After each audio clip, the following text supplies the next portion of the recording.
सो यहाँ पे जो हम आज स्टॉक कवर करने वाले हैं वो आरईसी लिमिटेड है। अब जो आरईसी लिमिटेड है ये हम एनालाइज करेंगे हायर टाइम फ्रेम पे और उसको फिर फर्दर ब्रेक डाउन करेंगे लोअर टाइम फ्रेम्स पे। डिटेल में समझने की कोशिश करेंगे आरईसी का मूवमेंट स्टार्टिंग से लेकर के अभी तक, और आरईसी के क्या सपोर्ट एंड रेजिस्टेंस रहे पास्ट में, और उसने जब ब्रेकआउट दिया तो क्या कंडीशंस थी कि वो ब्रेकआउट वैलिड था कि इनवैलिड था, क्या हमें वहाँ पे ट्रेड लेना चाहिए कि नहीं लेना चाहिए। फर्दर छोटा-छोटा डिटेल फॉर्म में इस स्टॉक को एनालाइज करेंगे और ये भी समझेंगे कि आने वाले समय में फिलहाल के लिए वीकली टाइम फ्रेम पे क्या इसमें पोटेंशियल बन रहा है, क्या इसमें बाइंग के ऑप्शंस जनरेट हो रहे हैं कि अभी बाइंग के ऑप्शंस जनरेट नहीं हो रहे हैं। चलिए, तो आरईसी लिमिटेड का ये स्टॉक है। हमने इसको मंथली टाइम फ्रेम पे इसको सेट किया हुआ है और अभी हम इसको जरा थोड़ा सा जूम आउट कर देते हैं। हमने इसको जूम आउट कर दिया है।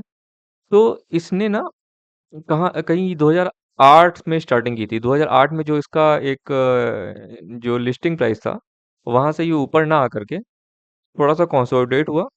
3 महीना इसने कंसोलिडेट किया, उसके बाद ये गैप डाउन में शिफ्ट हो गया। गैप डाउन में आया आया आया, एक जगह पे जाकर के इसने सपोर्ट लिया जो कि 7 रुपए का लेवल था।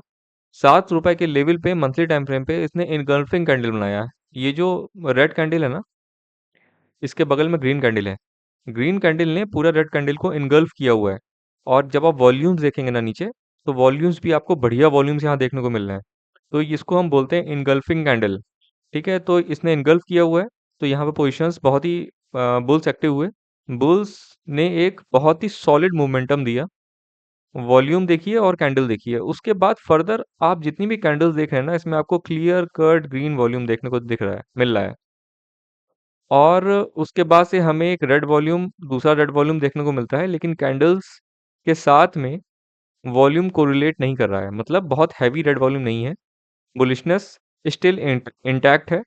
उसके बाद पहला जो साइन ऑफ कंसर्न जो हमारे लिए आया है वो ये वाला जो कैंडल है, ये बहुत ही बुलिश कैंडल है, लेकिन वॉल्यूम सपोर्ट नहीं कर रहा है।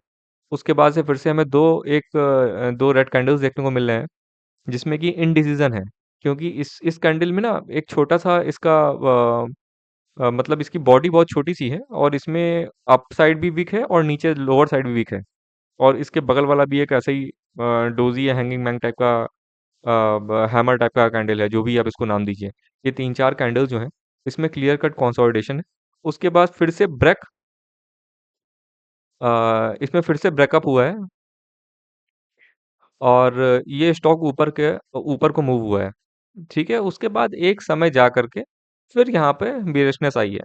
तो हमारा इस सफ़र में, इस रास्ते में, जो कि इसने 7 रुपए से स्टार्ट किया था और कवर अप हुआ 50 रुपीज़ तक जो गया मंथली टाइम फ्रेम पे, तो इसका पहला जो सपोर्ट एंड रेजिस्टेंस का लेवल जनरेट हुआ वो इसका हाई हुआ।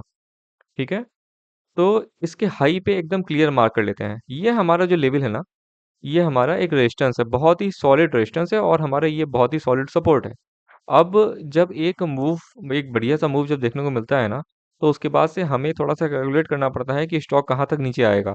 असम्पशन्स, प्रोबेबिलिटीज़, पॉसिबिलिटीज़ कुछ भी वर्क नहीं करते हैं, क्योंकि पहले की हमारे पास यहाँ पर कोई भी एक सफ़र नहीं है, इसके पहले का कोई भी डेटा हमारे पास नहीं है। तो हम क्या करेंगे, हम अपने मूविंग एवरेजेस को ओपन करेंगे। राइट, ये हमारे मूविंग एवरेजेस हैं। उसके बाद से मंथली टाइम फ्रेम पे जो ये स्टॉक ऊपर था, है ना, ये स्टॉक, ये जो है ना पहला वाला, ये ग्रीन लाइन है। ये 10 डेज 10 ईएमए का मूविंग एवरेज है, सॉरी 10 मंथली, जो 10 मंथली कैंडल्स हैं उसमें जब मूविंग एवरेज में एक्सपोनेंशियल और नॉर्मल मूविंग एवरेज होता है, तो ये एक्सपोनेंशियल मूविंग एवरेज है। ये 20 मंथ्स का एक्सपोनेंशियल मूविंग एवरेज है। उसके बाद ब्लैक वाला शायद 49 है समथिंग। ब्लैक वाला 49 है और ब्लू वाला 200 है। ठीक है, तो जब तक जो ग्रीन वाला मूविंग एवरेज है इसके ऊपर कोई भी स्टॉक रहेगा, तब तक हमारा एक कंसर्न है, बाइंग इंटरेस्ट है। और जैसे ही वो इसको ब्रेक डाउन करेगा, वैसे ही हमारा बाइंग इंटरेस्ट खत्म हो जाएगा। उसके बाद फिर जनरेट होने के लिए इसको बाइंग इंटरेस्ट को जनरेट होने के लिए इसको ये ग्रीन वाले लाइन के ऊपर आना ही पड़ेगा, क्लोजिंग देनी पड़ेगी। और जो वो क्लोजिंग कैंडल होगी जो ग्रीन लाइन के ऊपर क्लोजिंग देगी, उसके नीचे वॉल्यूम भी सपोर्ट होना बहुत जरूरी है। वॉल्यूम हमें सपोर्ट चाहिए उसका, तभी इसमें मजा है। हम्म, तो ये हमारा एक बहुत इंपॉर्टेंट रेजिस्टेंस हो गया। उसके बाद से हमें बाइंग कब करनी है, जब हमें क्लियर कोई क्लियर साइन मिलता है कि जहाँ पे बुल्स आ रहे हैं। अब यहाँ पे क्या हुआ कि एक वेव नीचे आई, फिर ये कंसोलिडेशन है थोड़ा सा, फिर एक वेव फर्दर डाउन हुई। ठीक है, तो हमारा जो पैटर्न बन रहा है एबीसी का, वो ए, ये बी है और ये सी है। ठीक है, तो अब एबीसी में जो हमारा एक रेजिस्टेंस लेवल बन रहा है, वो हमारा रेजिस्टेंस लेवल ये बन रहा है। तो उसके बाद से हमें कभी भी बी के ऊपर ही बाय करना है, बी के नीचे बाय नहीं करना है। तो बी के ऊपर हमें ब्रेकआउट बाय ये मिल रहा है। तो ये जो कैंडल बनी है ना, बहुत बड़ी सी कैंडल बनी है, उसके जस्ट ऊपर जो हमारा रेजिस्टेंस का लेवल है वो ये वाला है। तो हमें कोई गैप नहीं मिल रहा है इसको ट्रेड करने के लिए, तो हम इसको इग्नोर करेंगे। अब हमारा जो फर्दर पॉसिबल जो कंसर्न हमारा एरिया है, वो हमारा नेक्स्ट रेजिस्टेंस है। अब जब इसके ऊपर हमें बाइंग मिलेगा, तो हम सोचेंगे बाय करने के लिए, वरना बाय नहीं करेंगे। ठीक है, तो मंथली टाइम फ्रेम पे रहते हैं। उसके बाद से यहाँ पे हमें ऊपर ब्रेक एक देखने को मिला है, ग्रीन कैंडल की ग्रीन लाइन के ऊपर यहाँ पर ब्रेक ओवन हुआ है। उसके बाद एक मूवमेंट आया है। उसके बाद ये रिटेस्टिंग है, जो रेड वाला है ना, इसने रिटेस्ट किया है। और फर्दर ये वाला जो कैंडल है ग्रीन वाला, इसने इस रेड कैंडल को इनगल्फ किया हुआ है। तो हमारी बाइंग फिलहाल के लिए 50 यहाँ पे बन रही है, इस लेवल पे बनेगी। उसके बाद ये ऊपर गया, ऊपर गया, ऊपर गया। उसके बाद इसने रेजिस्टेंस को अपना ब्रेक किया, तोड़ा। और उसके बाद यहाँ पे इसने रिटेस्ट किया। रिटेस्ट होने के बाद ये जो ग्रीन कैंडल है ना, ये ग्रीन कैंडल, इसने इनगल्फ तो किया, इसने यहाँ पे इनगल्फ किया, लेकिन नीचे वॉल्यूम सपोर्ट नहीं मिल रहा है। जो पहला कंसर्न कैंडल था हमारा, वो ये था, इसमें बहुत ही बड़ा रेड वॉल्यूम है, तो हमारा बहुत ही कंसर्न कैंडल है। अब जब तक इतना बड़ा ग्रीन कैंडल का वॉल्यूम ग्रीन वॉल्यूम नहीं आएगा, तब तक हमें थोड़ा सा डाउट है कि क्या इसमें बुलिशनेस आने वाली आ सकती है नियर बाय फ्यूचर में, कि नहीं आ सकती है। तो फिलहाल हमें ये वाला एक ग्रीन कैंडल मिला, एक हल्का सा पॉजिटिव साइन आया कि हो सकता है कि ऊपर क्लोज करे। लेकिन जो इसका एक हाई जो इसने बनाया था ना, इसके ऊपर ये कैंडल गया, इसने कोशिश की, लेकिन ये रिवर्स अप हो गया। और इसने पूरे ग्रीन कैंडल को 80% इनगल्फ कर दिया। कंप्लीटली इनगल्फ नहीं किया, लेकिन 80% वो नीचे रिट्रेस हो गया। और नीचे वॉल्यूम भी आपको बढ़िया सा रेड वॉल्यूम देखने को मिल रहा है। तो हमारा जो एक पॉजिटिव साइन था एक रेजिस्टेंस का, वो कि इसको इस रेजिस्टेंस को सपोर्ट के फॉर्म में कन्वर्ट करेगा, ये नहीं हो पाया। ठीक है, और उसके बाद से ये गैप ये ब्रेक डाउन हो गया। ठीक है, तो हमारा जो नेक्स्ट एक रेजिस्टेंस लेवल मिलेगा, वो अपना हाई मिलेगा, ये बन जाएगा। और उसके बाद से फिर ये वाला जो कैंडल था ना, ये बहुत ही इंपॉर्टेंट हमारा रेजिस्टेंस था। ये देखिए, यहाँ पर, यहाँ तक ये इस स्टॉक ने इसी को ही टच किया। और फिर से जब यहाँ पे पहुंचे, तो ये फर्दर बहुत सारी मल्टीपल डोजीज हैं। और उसके बाद फिर से ग्रीन एक कैंडल आया है, लेकिन वॉल्यूम बहुत कम है नीचे। और हालांकि ये ग्रीन हालांकि ये ग्रीन लाइन के ऊपर है, और ग्रीन लाइन के ऊपर है, लेकिन इसके जस्ट ऊपर हमारा रेजिस्टेंस है। और उसके बाद से कोई एक्टिविटी, कोई खास एक्टिविटी हमें देखने को नहीं मिल रही है।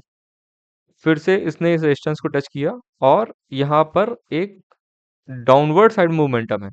लेकिन अब सोचने वाली बात ये है कि हमें ये ऑब्जर्व करना है कि मोमेंटम कितना है। अब इस मोमेंटम को हमें चेक करना पड़ेगा कि मोमेंटम कितना है। ये मोमेंटम जो डाउनवर्ड साइड में मोमेंटम हुआ है, इसको जो रिट्रेसमेंट हुआ है, सॉरी, जो डाउनवर्ड साइड में रिट्रेसमेंट हुआ है, मोमेंटम इसको नहीं बोलेंगे, इसको रिट्रेसमेंट बोलेंगे। जो डाउनवर्ड साइड में रिट्रेसमेंट हुआ है, कितना परसेंटेज है, तो इसको चेक करने के लिए हम अपना टूल लेते हैं, फिब रिट्रेसमेंट टूल। और जो रीसेंट स्विंग लो बना हुआ था और जो रीसेंट स्विंग हाई था, उसको जब हमने एनालाइज किया, तो हमने देखा कि ये जो रिट्रेसमेंट हुआ है, ये 38%। ये रिट्रेसमेंट जो है ना, ये देखिए, बहुत ही क्लियर, इसको समझने की कोशिश करिए, बहुत ही इंपॉर्टेंट कॉन्सेप्ट है ये।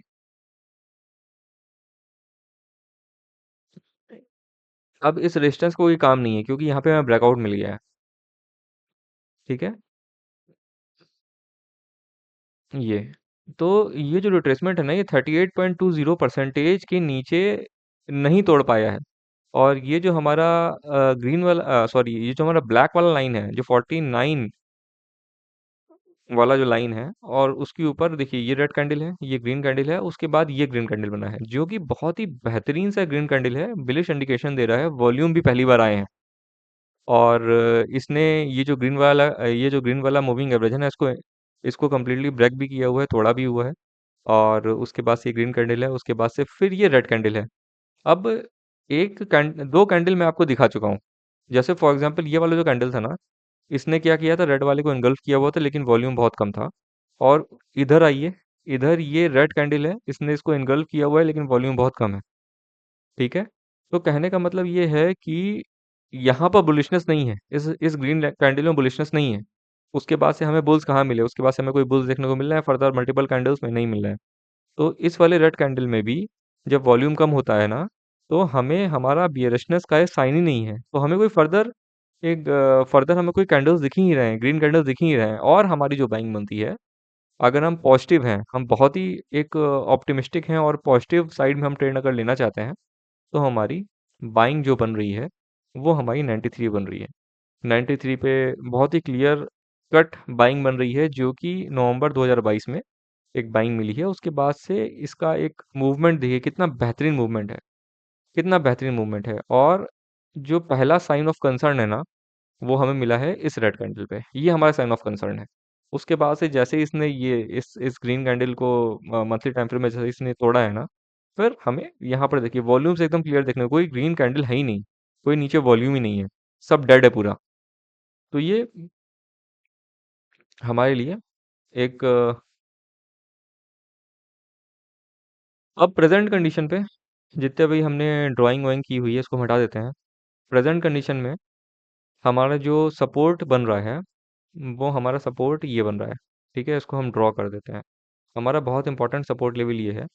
ठीक है, तो ये जो रेड वाला कैंडल है, ये बहुत ही बढ़िया एक बियरिश कैंडल है, नीचे वॉल्यूम भी सपोर्ट कर रहा है। उसके बाद ये ग्रीन कैंडल है, ग्रीन कैंडल तो बढ़िया है, एक बुलिश कैंडल है, नीचे वॉल्यूम सपोर्ट नहीं कर रहा है। उसके बाद से फिर ये देखिए, यहाँ पर भी ये ग्रीन कैंडल आया, यहाँ पे वॉल्यूम सपोर्ट नहीं कर रहा है। उसके बाद से red candle, red candle, red candle है, कंप्लीटली रेड कैंडल है, लेकिन अभी भी यहाँ पर बुल्स नहीं आए हुए हैं। कोई ग्रीन कैंडल, कोई भी पॉजिटिव साइन ऑफ इंडिकेशन नहीं है, लेकिन इसने इस सपोर्ट को 3 बार टेस्ट किया है, पहला, दूसरा, तीसरा। अब अगर ये चौथी बार इसको टच करेगा, तो हो सकता है ये आने वाले समय में नीचे तोड़ दे इसको। और इसके बाद जो इसका सपोर्ट जो इसको मिलेगा, जो पूरा पॉजिटिव सपोर्ट मिलेगा, ये ब्लैक वाला जो मूविंग एवरेज है, जो कि 49 ईएमए का है, इस पे ही जाके मिलेगा। और अगर इसको भी तोड़ता है, तो फर्दर ये ब्लू लाइन की तरफ बढ़ेगा। ठीक है, लेकिन चूंकि इसने इसको रिस्पेक्ट किया हुआ है, रिस्पेक्ट वन, पहला बार इसने रिस्पेक्ट किया, दूसरी बार इसने रिस्पेक्ट किया, और तीसरी बार इसने रिस्पेक्ट किया। और यहाँ पे हमको ऐसा लग रहा है ना, कि ये थोड़ा सा पॉजिटिव साइन आ रहा है, यहाँ पे बुल्स आ रहे हैं। ये एक रेड कैंडल है, उसके बाद एक और रेड कैंडल है, डोजी है। जब भी डोजी होता है ना, तो वो पॉज ऑफ मोमेंटम कहलाता है। और उसके बाद से हमें एक ग्रीन कैंडल मिल रहा है, लेकिन इसके जस्ट ऊपर हमें एक रेजिस्टेंस मिल रहा है। ठीक है, तो इस रेजिस्टेंस को ये थोड़ा सा रिस्पेक्ट करेगा। अब हम लोअर टाइम फ्रेम पे आ जाते हैं। ये देखिए, ये कैंडल था रेड वाला, उसके बाद ये एक और रेड वाला कैंडल था, उसके बाद ये ग्रीन कैंडल है। वॉल्यूम यहाँ पर नहीं सपोर्ट किया, लेकिन ये बहुत ही पॉजिटिव एक साइन है। ग्रीन कैंडल है, और पॉजिटिव कैंडल है। अब हमारे लिए क्या ट्रेडिंग पैटर्न बनता है?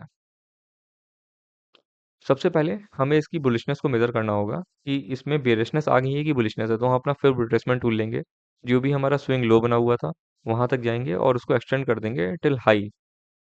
उसके बाद हमने ये देखा कि ये स्टॉक जो है ना, जो कंसोलिडेट कर रहा है 23.60 फिबोनाची लेवल्स पे ही कंसोलिडेट कर रहा है। तो इसका मतलब ये हो गया कि जब भी इस लेवल के आसपास कोई स्टॉक कंसोलिडेट करता है, और इसको तोड़ करके अपनी जर्नी को कंटिन्यू करता है, तो बहुत ही बुलिश साइन होता है, बहुत ही बुलिश सिग्नल होता है।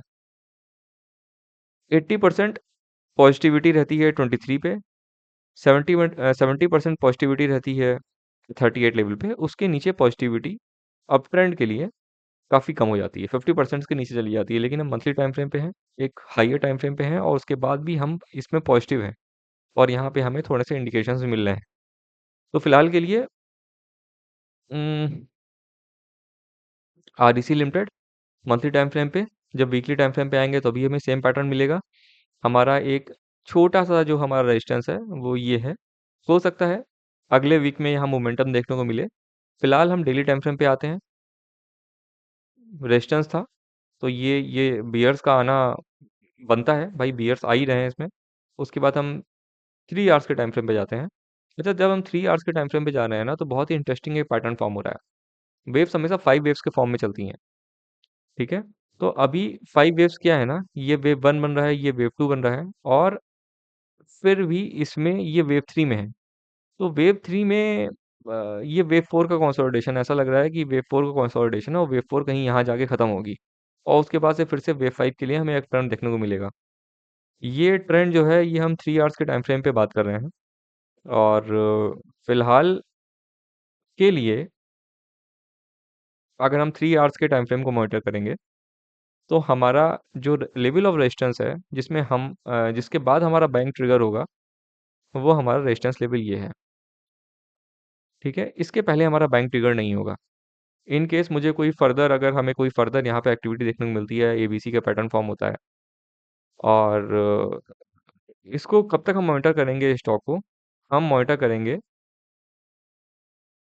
जब तक हमारा 23.60% और 38.20% लेवल हमारा इंटैक्ट रहता है, और हमें इसके बाद अगर कोई ब्रेक इवन देखने को मिलता है, तो हम इसमें इंटैक्ट रहेंगे, आरईसी लिमिटेड में 3 आवर्स के टाइम फ्रेम पे मॉनिटर करते रहेंगे। इन केस अगर ब्रेक डाउन हो जाता है 38.20% के नीचे अगर ब्रेक डाउन हो जाता है, तो हम स्टॉक को 100% टोटली इग्नोर कर देंगे। तो ये थी समरी आरईसी लिमिटेड की, और अगर आपको कुछ समझ में आया हो, तो प्लीज़ एक लाइक कर दीजिएगा, और कुछ अगर क्वेश्चनिंग हो तो प्लीज़ कमेंट कर दीजिएगा। मैं 100% आपके कमेंट्स का रिप्लाई करूँगा। Thank you for watching. Thanks a lot.